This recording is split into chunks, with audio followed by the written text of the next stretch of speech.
한미연합 군사훈련 첫날 예상대로 북한의 위협이 나오면서 그 어느 때보다 한반도의 군사적 긴장감이 고조되고 있습니다. 전문가와 함께 짚어보겠습니다.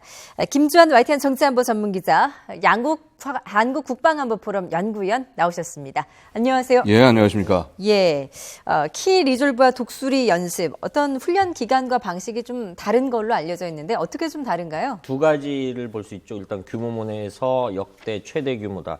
한국군을 대략 한 60만 명을 잡는데 이번에 한 절반가량이 훈련에 참가한다. 이런 규모면에서도 가장 크고요. 미군도 마찬가지고요. 그리고 또 하나 가장 눈에 띄는 것은 이른바 작전계획 502로로 알려진 선제 타격 개념을 처음 적용해보는 훈련이다. 이렇게 정리할 수 있을 것 같습니다. 예, 말씀하신 대로 이제 이번 연합훈련의 작전계획 502로가 처음으로 적용이 됐는데, 1970년대 이후 전면전에 대비한 한미연합 작전계획, 작게 5027이 대표적이었던 것 아니겠습니까? 이게 어떤 차이가 있는 걸까요? 일단 작게 5027의 경우에는 다분히 방어적인 전략이라고 볼 수가 있습니다. 즉 북한군이 대량으로 밀려 내려왔을 때 어떻게 한반도를 지켜낼 것이냐. 특히 이제 핵심은 이 수도권을 사수를 해야 된다라는 그런 계획하에서 일부 밀리는 부분이 있다고 하더라도 최대한 그 한강 이북 지역, 그러니까 이 서울 이북 지역에서 이를 방어하겠다. 이런 식의 굉장히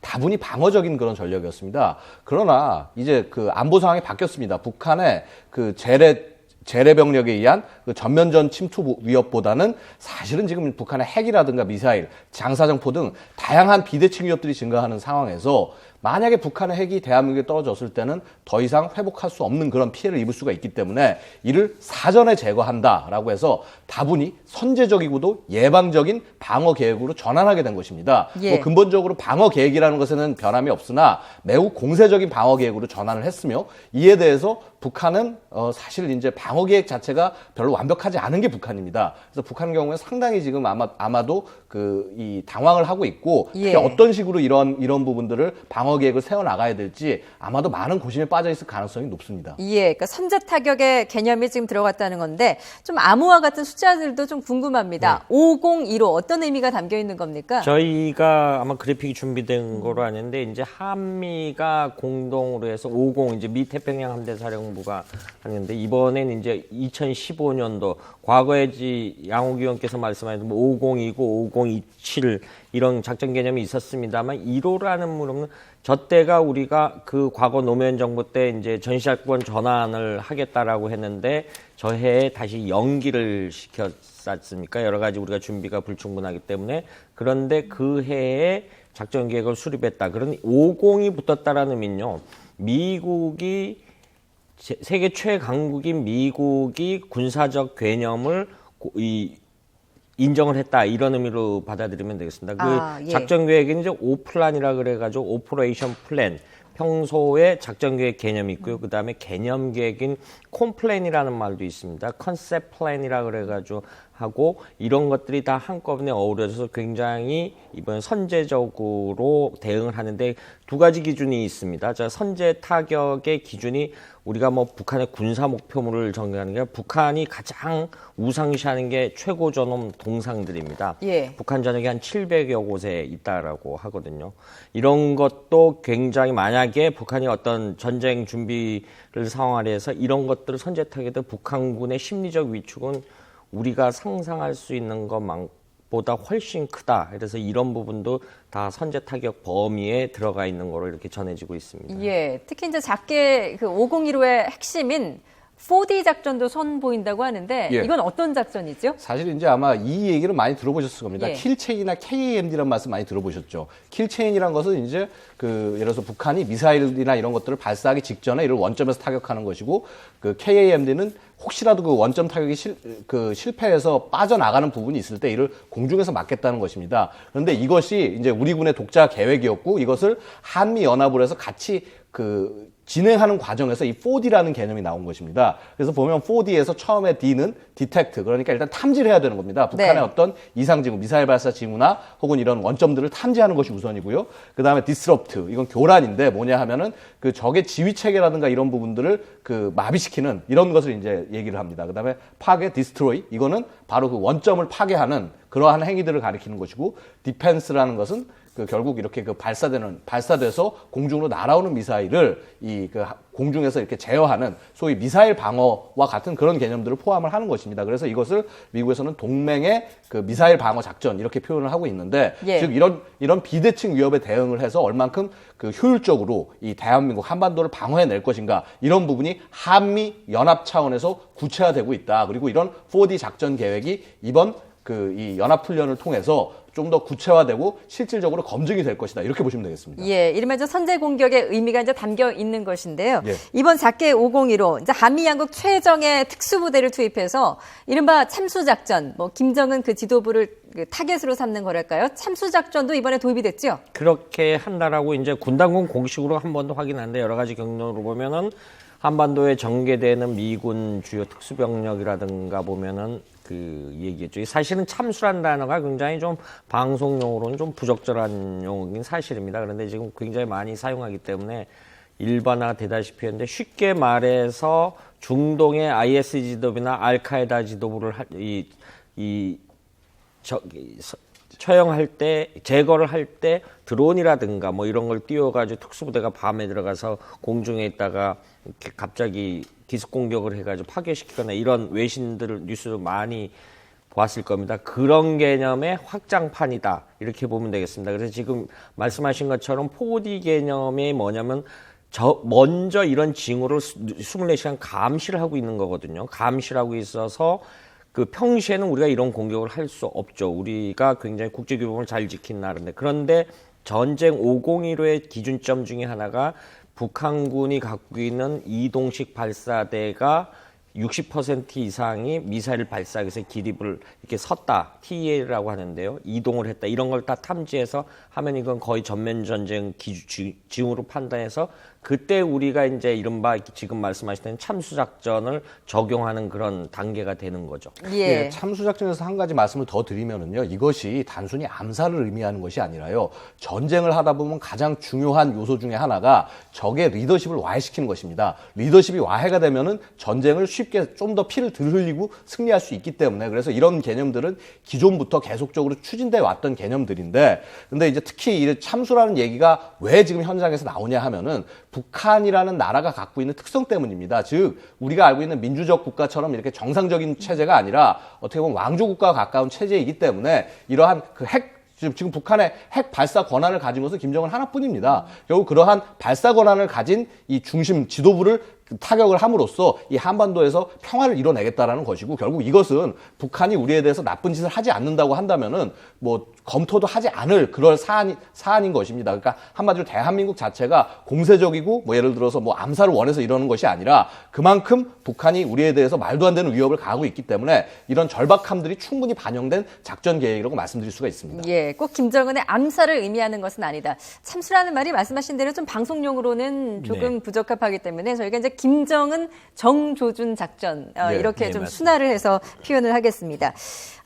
김정은이 참 어떻게 보면 긴장하지 않을 수 없을 것 같은데요. 이번에 좀 많이 알려있다시피 이제 미국의 전략 자산들이 대거 동원되지 않습니까? 많이 여러 번 전해드렸는데 다시 한번 좀 정리를 한번 해볼까요? 이번에 여러 가지 전략 자산들이 앞서했던 4대 전략 자산이라든가 핵잠수함, 이미 그다음에 강습 전단이라고 하거든요. 항공모함이 오면 항상 쉽게 말해서 세트로 해서 핵잠수함이라든가 순양함이라든가 구축함, 이렇게 한 일종의 세트 개념으로 해서 따라다니는 개념인데, 이것이 항공모함 한 척이 지금 핵잠수함도 나오죠. 이것도 역시 강습 전단의 한 구성원으로서 이 개별로 오는 것이 아니라 이게 한반도 주변에 전개되는 겁니다. 지금 보시다시피 토마호크는 이제 함대지 미사일 중에 굉장히 무서운 미사일이고요. 그 이라크 전쟁 때 페르시아 연안에서 저걸 바그다드에다 굉장히 많이 쏴서 그 후세인을 간담을 서늘케 했기 때문에, 이 부분에 대한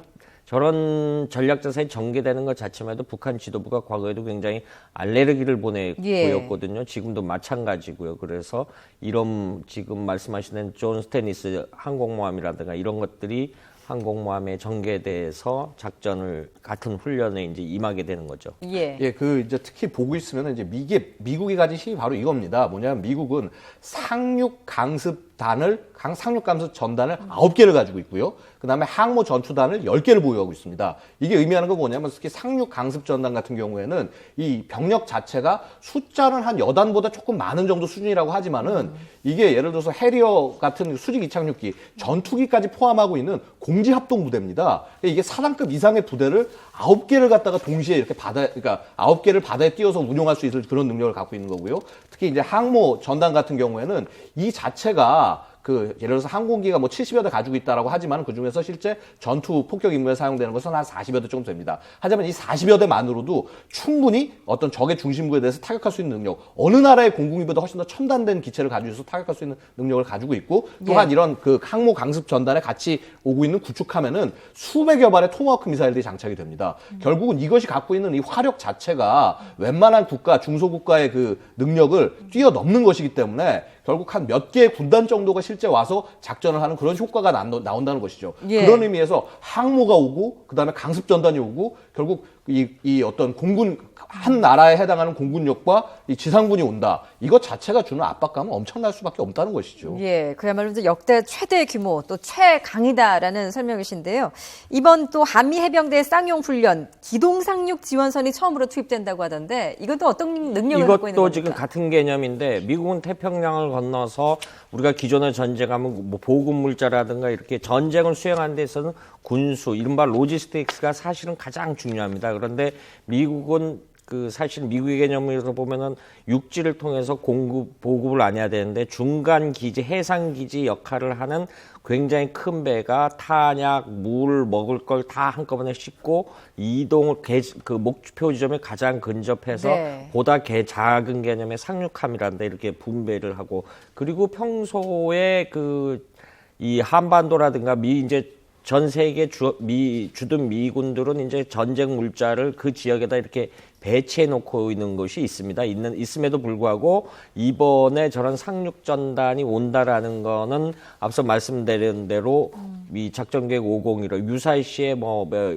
북한 주요 도시 원산이라든가 평양이라든가를 직접 상륙해서 수뇌부들을 이렇게 제거하겠다라는 그런 의지를 표현한다고 보여집니다. 특히 이제 이번에 좀 집중해서 볼 게 이 몬트퍼드 포인트라는 배가 있습니다. 이게 배가 아무것도 아닙니다. 전투선이 아니라 심지어는 그냥 그렇게 뭐라고 그럴까 항구처럼 생긴 배입니다. 이게 이제 여기서는 보통 이제 MLP라고 이제 표현을 하는데 지금 이 배입니다. 배 보시면 그 아래쪽에 보면은 이 세 군데 공간이 있을 겁니다. 저 공간에 바로 공기부양정이 내려와서 거기서 사역을 할 수 있다는 겁니다. 근데 이게 갖는 의미가 뭐냐면 공기부양정으로 하면은 초수평선, 수평선을 넘어서 공격해 들어옵니다. 보통 탐지를 할 때 수평선까지 탐지가 가능한데 그 너머에서부터 거기에 이제 전차라든가 병력을 잔뜩 싣고 이제 해안에 교두보를 구축하지 않고 그냥 지나쳐서 곧바로 내륙까지 진격을 한다는 것이 이게 소위 이제 차세대 상륙 개념인 것이고, 그다음에 거기에 더해서 예를 들어서 MV-22 오스프리와 같은 그러한 항공기 같은 것들로 이제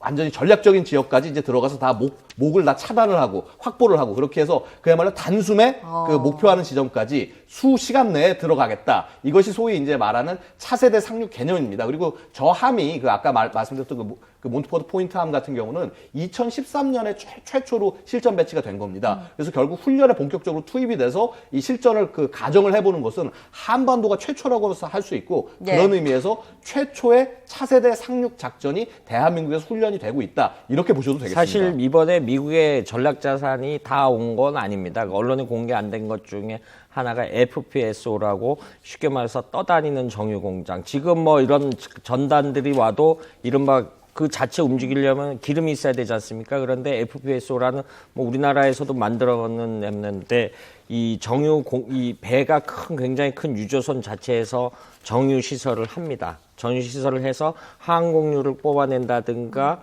이 함정에 필요한 기름을 준다든가 이런 것도 사실이 같은 개념으로 전개가 되는데, 이번에는 이런 개념의 FPSO라든가 이런 전략 수송함들이 전개되지는 않았습니다. 이제 북한이 연일 이렇게 긴장할 만한데요. 지금 말씀 들어보니까 오늘 이제 북한이 위협적인 발언을 또 쏟아내지 않았습니까?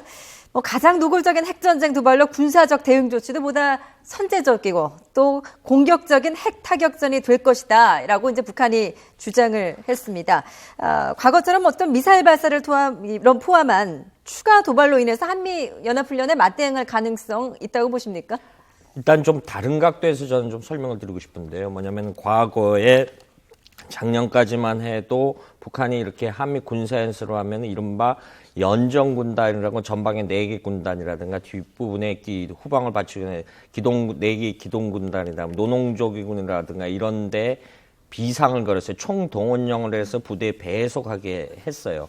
과거에 그 관행인데 올해는 굉장히 지금까지 앞으로 모르겠습니다. 지금까지는 굉장히 위협적인 언사를 함에도 불구하고 실질적으로 이런 움직임은 보이지를 않고 있습니다. 그건 다시 말해서 무슨 의미냐면 북한의 기존의 대북 압박라든가 이런 전쟁을 훈련을 할 수 있는 가정 물자 동원이 굉장히 한계점에 봉착하지 않았느냐 이런 그 좀 뒷배경을 좀 설명드리고 싶고요. 예. 실제 그 말씀하신 어떤 직접적 군사 도발은 이런 상황에서는 절대 안 하리라고 봅니다. 그렇지만 예. 다른 형태의 도발은 굉장히 언제나 엄전하다 이렇게 볼 수 예, 있죠. 근데 올해는 이제 또 전례 없는 유엔의 제재가 있었고요. 또 노동당 대회 5월에 예정이 돼 있습니다. 그런 만큼 이제 북한의 도발 수위도 높아질 것이다라는 관측도 지금 나오고 있는데 어떻게 예상을 하십니까? 일단 북한이 이러한 훈련을 우리 그 한미 연합 훈련을 할 때 있어서 언제나 자신들에게 필요한 논리가 있습니다. 왜냐하면 지금 제가 북한의 지도자라고 해도 어떻게 하면 현재와 같은 압박상을 최대한 자신들의 내부적으로